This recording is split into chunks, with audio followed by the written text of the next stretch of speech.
imenu Očeta in Sina in Svetega Duha. Amen. Mir z vami. In s tvojim duhom.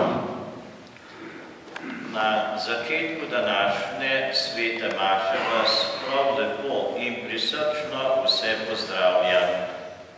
Eno od osnovnih nalog Cerkve skozi stoletja je oznanjevanje Evangelija ali misijonska dejavnost. Na vinkošni praznik je bila Cerkev razglašena pred takrat znanim svetom in ljudmi. Apostoli, ki so prejeli Svetega Duha, so govorili v različnih jezikih. Vsi so jih razumeli. Pokojni duhovnik in misionar Janko Slave, ki se ga danes spominjamo ob 10-letnici njegove smrti, je bil eden od mnogih oznanjevalcev Evangelija. Oznanil ga je med Antešaki na Madagaskarju, svojo preprostostjo, vero in razumevanjem, ki je gotovo pustila globoke sledove. Njegov oseben zgled in vera tudi nam danes lahko pomagata pri posredovanju vere in duhovnih vrednot na generacijo, ki prihaja za nami. Danes pa se spominjamo tudi 32 let, odkar je bil za škofa posvečen monsignor Metod Pirih. Ob tej priliki mu iskreno čestitamo in zaželimo zdravja in Božjega blagoslova.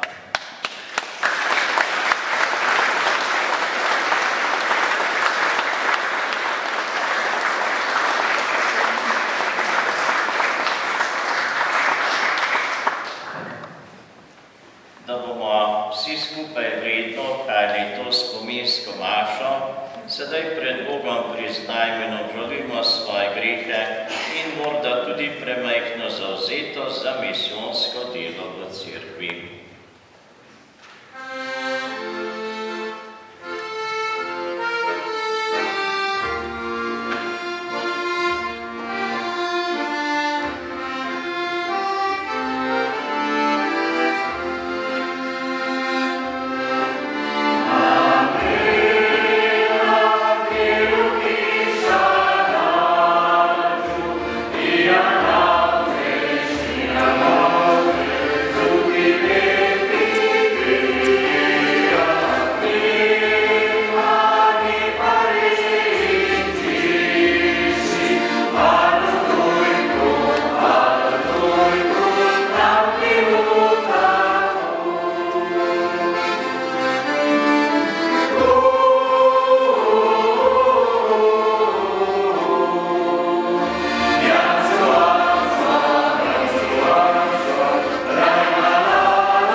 prejeli različne darove Božje modrosti, tako tudi nam podeli mnogotere darove svojega duha. Po našem Gospodu Jezusu Kristusu, Tvojem Sinu, ki s Teboj v občestvu Svetega Duha